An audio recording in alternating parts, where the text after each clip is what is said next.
வணக்கம். வாழ்க வளமுடன். மூவிரு முகங்கள் போற்றி முகம்பொழி கருணை போற்றி ஏவரும் துதிக்க நின்ற ஈராறு தோல் போற்றி காஞ்சி மாவடு வைகும் செவ்வேல் மலரடி போற்றி அண்ணான் சேவலும் மயிலும் போற்றி திருக்கைவேல் போற்றி போற்றி வெற்றிவேல் முருகனுக்கு அரோகரா.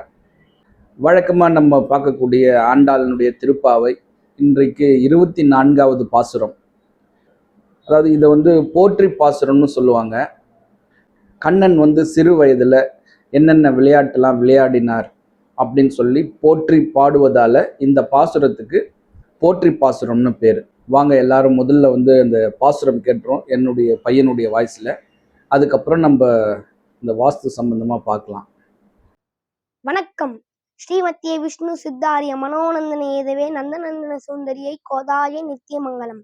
ஆண்டாள் அருளி செய்த திருப்பாவை 24வது போற்றி பாசுரம்.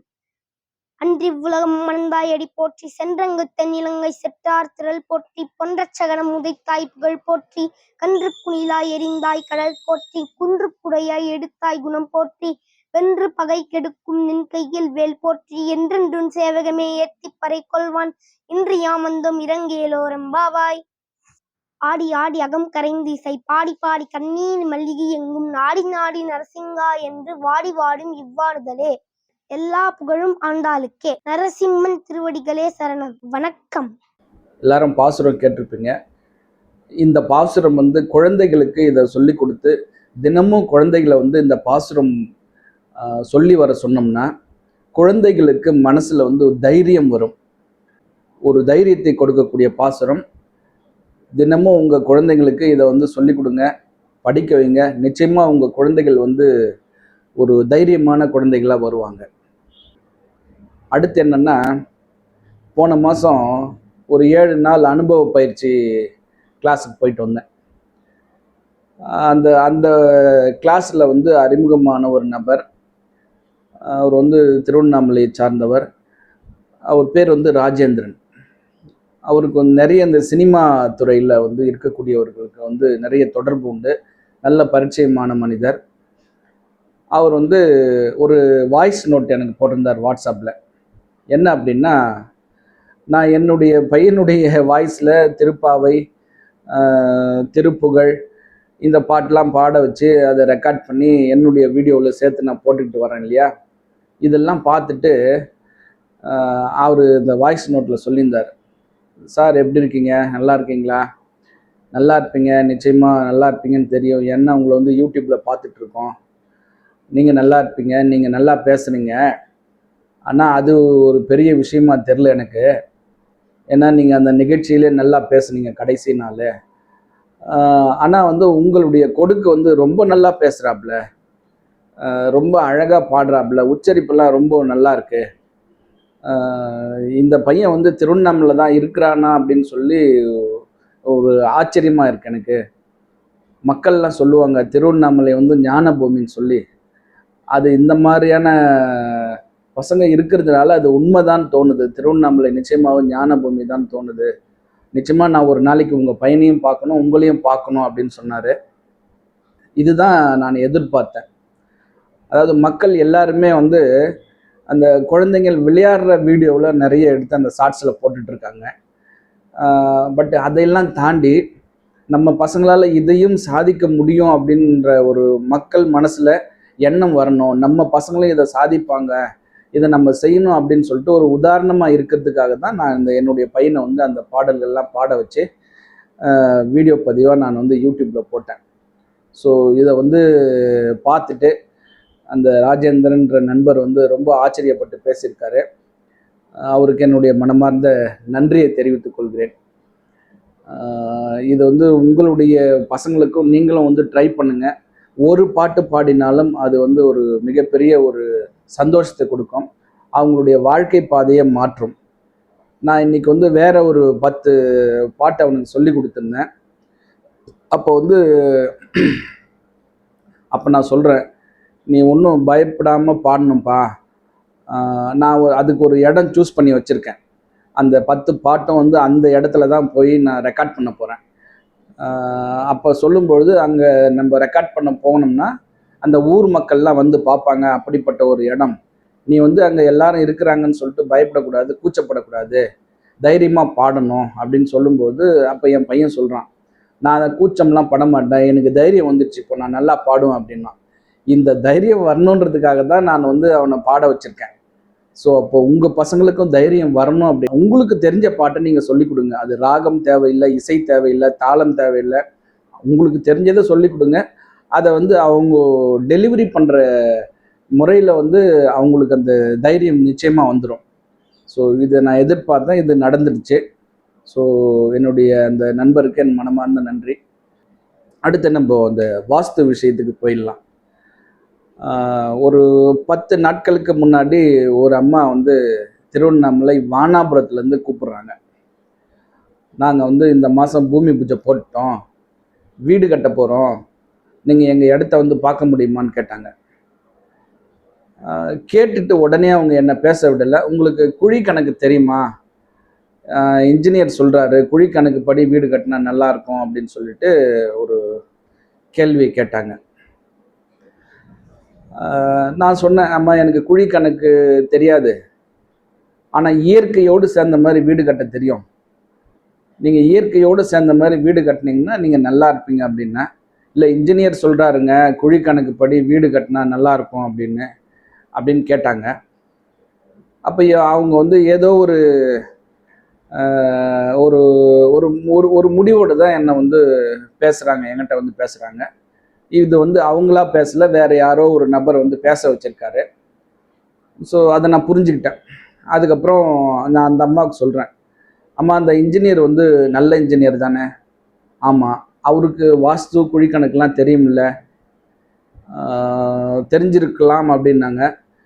இல்லை அவருக்கு தெரிஞ்சிருக்கலாம் இல்லை, அவருக்கும் நிச்சயமாக தெரியும், எனக்கு குழிக்கணக்கு தெரியாது, அதனால் நீங்கள் அவரை வச்சே வீடு கட்டுங்க, நிச்சயமாக நீங்கள் நல்லா இருப்பீங்க அப்படின்னு சொல்லி நம்ம அந்த அழைப்பை வந்து கட் பண்ணிட்டோம். இதில் நம்ம என்ன சொல்ல வர்றோம் அப்படின்னா, அதாவது ஒரு விஷயத்துக்காக தெரியும் தெரியாது அப்படின்ற ஒரு காரணம் அப்பாற்பட்டு நீங்கள் ஒரு நபரை கூப்பிட்றீங்கன்னா ஒரு ஸ்பெசிஃபிக்காக ஒரு இதுதான் எனக்கு வேணும் அப்படின்னு சொல்லிட்டு கூப்பிடும்போது நிச்சயமாக அது பாராட்டக்கூடியது.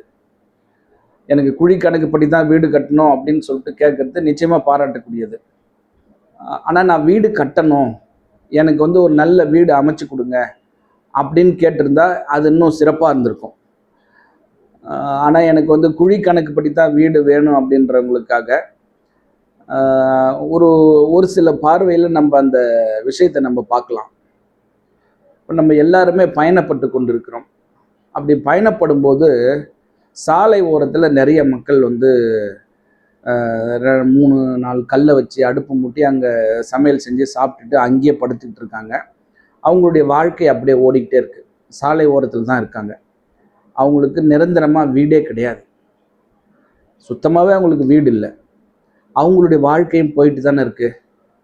அவங்க எந்த வாஸ்துவும் பார்க்கல, மனையடியும் பார்க்கல, குழி கணக்கு பார்க்கல, ஆனால் அவங்க வாழ்க்கை வந்து சந்தோஷமாக போயிட்டுருக்கு. இன்னொரு வகையில் பார்த்தீங்கன்னா, இந்த அரசு மதுபானம் விற்கும் நிலையம்னு இருக்கு இல்லையா, அதில் பார்த்தீங்கன்னா பணம் நிறைய வந்துட்டுருக்கு. அந்த கட்டிடம்லாம் வந்து மனையடிப்படி இருக்கா, குழி கணக்கு படி இருக்கான்னு தெரியல, வாஸ்துப்படி இருக்கான்னு தெரியல, ஆனால் பணம் நிறைய அங்கே தான் குமியுது. சொல்லப்போனால் அரசாங்கமே அந்த பணத்தை வச்சு தான் அவங்க ஆட்சி செய்துட்டு இருக்காங்கன்னு சொல்லலாம். ஸோ அந்த அளவுக்கு பணம் கொடுக்கக்கூடிய இடம் அந்த அரசு மதுபானம் விற்கக்கூடிய நிலையத்தில் இருக்குது. இப்போ இதை ரெண்டும் நம்ம பார்க்கும்போது அப்போது மனிதனுக்கு பணம் முக்கியம், வாழ்க்கையும் முக்கியம். பணம் முக்கியமாக இருக்கிற இடம் வந்து அந்த அரசு மதுபான விற்பனை நிலையம். வாழ்க்கை வாழக்கூடிய மனிதர்கள் பார்த்தீங்கன்னா பணமே இல்லாதவங்க கூட ரோட்டோரம் வாழ்ந்து கொண்டு இருக்கக்கூடிய மனிதர்களை பார்க்கும்போது அவங்களும் வாழ்ந்துட்டு தான் இருக்காங்க. அவங்களுக்கு தேவைக்கு மட்டுமே பணம் இருக்குது. டெய்லி அவங்க வந்து சாப்பிட்டுட்டு தான் இருக்காங்க. ஸோ நமக்கு வீடு இல்லைன்னு சொல்லிட்டு அவங்க ஒன்றும் இறந்து போயிடல. இதெல்லாம் நம்ம பார்க்கும்போது இந்த குழி கணக்கு, மனையடி கணக்குலாம் வந்து உண்மையா அப்படின்னு சொல்லிட்டு நினைக்க தோணுது. இப்போ நம்ம வாஸ்துப்படி ஏன் வீடு கட்டணும் அப்படின்னா, நான் நிம்மதியாக இருக்கணும், ஆரோக்கியமாக இருக்கணும், மன நிறைவான வாழ்க்கை வாழணும். இந்த 3 விஷயங்களுக்காக மட்டும்தான் நம்ம வந்து வாஸ்துப்படி வீடு கட்டணும்.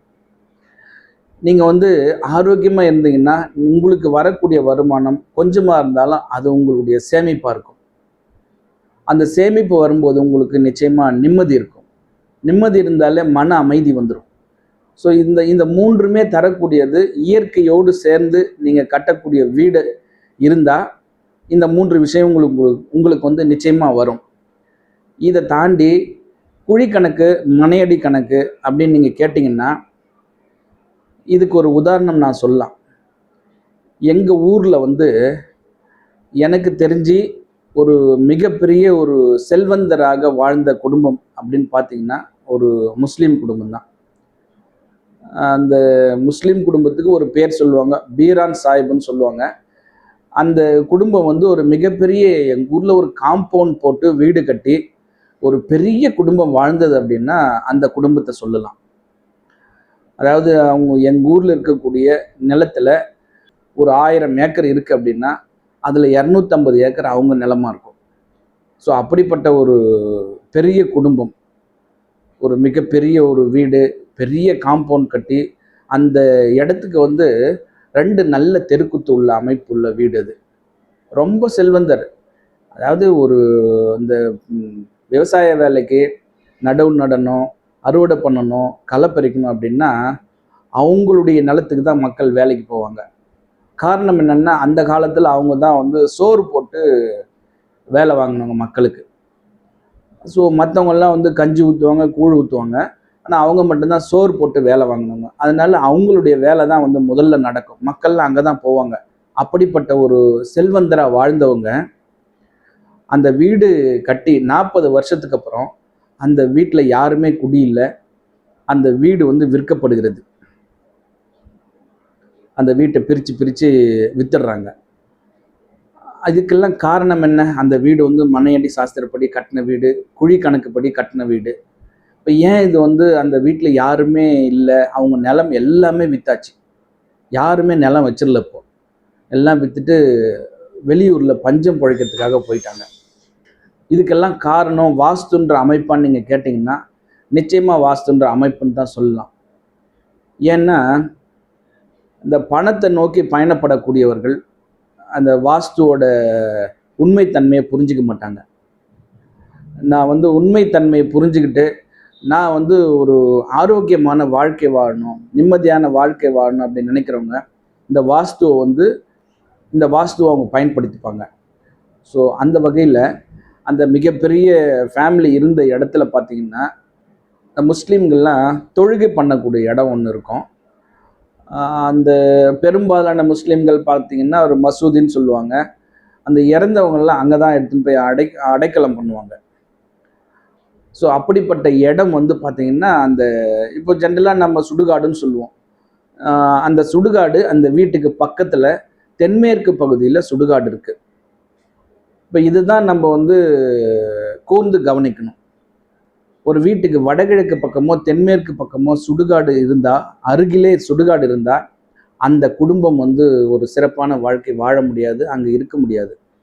குறிப்பாக தென்மேற்கு பக்கம் சுடுகாடுன்னும் போது அந்த தென்மேற்கு தான் வந்து நம்முடைய தொழிலை வந்து நிர்ணயிக்குது. அப்போ வந்து நம்ம ஒரு நிரந்தரமான ஒரு தொழில் செய்யணும் அப்படின்னா தென்மேற்கு பகுதியை நம்ம வந்து பக்காவாக வச்சுக்கணும். நம்ம வீட்டை மட்டும் கட்டிட்டோம் வாஸ்துப்படி அப்படின்னு சொல்லிட்டு நம்ம வந்து பெருமைப்பட்டுக்க முடியாது. இந்த இயற்கை இதையும் தாண்டி நமக்கு ஒரு மிகப்பெரிய ஒரு சூட்சமத்தை சொல்லி கொடுக்குது. அப்படின்னா நம்ம வீட்டை சுற்றி இருக்கக்கூடிய காரணிகள் நம்மளை வந்து பாதிக்காமல் இருக்கணும். அப்படின்னும் போது வரக்கூடாத இடத்துல வரக்கூடாத ஒரு அமைப்பு வந்தால் அந்த வீட்டில் இருக்கக்கூடியவர்களுடைய வாழ்வாதாரம் பாதிக்குது. ஸோ அதுக்கு உதாரணமாக நான் இந்த வீட்டை பார்க்குறேன். அந்த வீட்டுக்கு தென்மேற்கில் சுடுகாடு, அவங்களுடைய இறந்து போனவங்களாம் அங்கே தான் வந்து அடைக்கலம் பண்ணுறாங்க. ஸோ அப்படி பார்க்கும்போது அந்த வீடு வந்து அவங்க வந்து நிறைய தொழில் பண்ணாங்க, வியாபாரம் பண்ணாங்க, மளிகை கடை வச்சுருந்தாங்க, அவங்க இரும்பு வியாபாரம் பண்ணாங்க, அப்புறம் விவசாயம் பண்ணாங்க. இப்போ அந்த ஊரில் யாருமே இல்லை, எல்லாமே விட்டுட்டு வெளியூரில் போயாச்சு. ஸோ நீங்கள் வந்து வீடு கட்டுறீங்கன்னா இந்த மனையடி குழி கணக்கு இதெல்லாம் தூக்கி ஓரமாக போட்டுட்டு நீங்கள் கட்டக்கூடிய இடம் வந்து ஒரு நல்ல இடமான்னு பாருங்கள். அந்த இடத்தை சுற்றி என்னென்ன காரணிகள் இருக்குது, என்னென்ன அமைப்பு இருக்குது, அந்த அமைப்பு நம்மளை பாதிக்குமா இல்லை பாதிக்காதா, ஒரு நல்ல அமைப்பாக இருக்கா, இதை வந்து முதல்ல நீங்கள் அதை புரிஞ்சுக்கின்னு அதுக்கப்புறம் நீங்கள் வீடு கட்டினீங்கன்னா உங்களுடைய வாழ்க்கையும் உங்களுடைய சந்ததிகளுடைய வாழ்க்கையும் ஒரு மகிழ்ச்சியான ஆரோக்கியமான நிம்மதியான வாழ்க்கையாக இருக்கும் அந்த வீட்டில் வாழக்கூடியவர்களுக்கு. ஸோ இதை நீங்கள் ஃபாலோ பண்ணுங்கள். இந்த குழிக்கணக்கெல்லாம் ஃபாலோ பண்ணுறதை விட்டுட்டு இயற்கையோடு நம்ம சேர்ந்து போகும்போது நம்மளுடைய வாழ்க்கை சிறப்பாக இருக்கும். எப்படி வந்து மகாபாரதத்தில் கிருஷ்ணனை தன் பக்கம் கூட்டிட்டு வா சண்டைக்கு அப்படின்னு சொல்லிட்டு பீஷ்மர் சொல்லி அனுப்பும்போது போகும்போது காற்று வந்து எதிர் திசையில் அடிக்குது. துரியோதனா நீ போகாத, உனக்கு வந்து கிருஷ்ணர் வரமாட்டாரு அப்படின்றதுக்காக வந்து அந்த இயற்கை வந்து சமிக்ஜை மூலயமா துரியோதனனுக்கு அறிவுறுத்துது. அதை துரியோதனன் பிடிக்காம அதை வந்து புரிஞ்சிக்காம போகிறான். போனதுக்கப்புறம் கிருஷ்ணர் அவன் கூட போகலைன்றது தான் நம்ம எல்லாரும் தெரிஞ்சிக்கக்கூடியது. ஸோ இயற்கையோடு நம்ம சேர்ந்து போகும்போது நம்முடைய வாழ்க்கை நிச்சயமாக நல்லா இருக்கும். அப்போ எல்லாருமே வீடு கட்டுறவங்க யாராக இருந்தாலும் சரி, இயற்கையோடு சேர்ந்த மாதிரி வீடு கட்டுங்க. உங்களுடைய வாழ்க்கை நிச்சயமாக ஒரு ஆரோக்கியமான சந்தோஷமான மனநிறைவான வாழ்க்கையை அந்த வீடு கொடுக்கும். இந்த அற்புதமான தகவலை கொடுக்க உதவிய இந்த பிரபஞ்சத்திற்கும் என் மனமார்ந்த நன்றி. மீண்டும் ஆண்டாளுடைய 25வது பாசுரத்தோடும் ஒரு நல்ல வாஸ்து தகவலோடு சந்திக்கின்றேன். 6 தடந்தோள் வாழ்க, 6 முகம் வாழ்க, வெப்பை கூறுசை தனிவேல் வாழ்க, குக்குடம் வாழ்க, செவ்வேள் ஏறிய மஞ்சை வாழ்க, யானை தன் அணங்கு வாழ்க, மாறிலா வள்ளி வாழ்க, வாழ்க சீர் அடியார் எல்லாம். வெற்றிவேல் முருகனுக்கு அரோகரா. வணக்கம். வாழ்க வளமுடன், எல்லாம் செயல்கூடும்.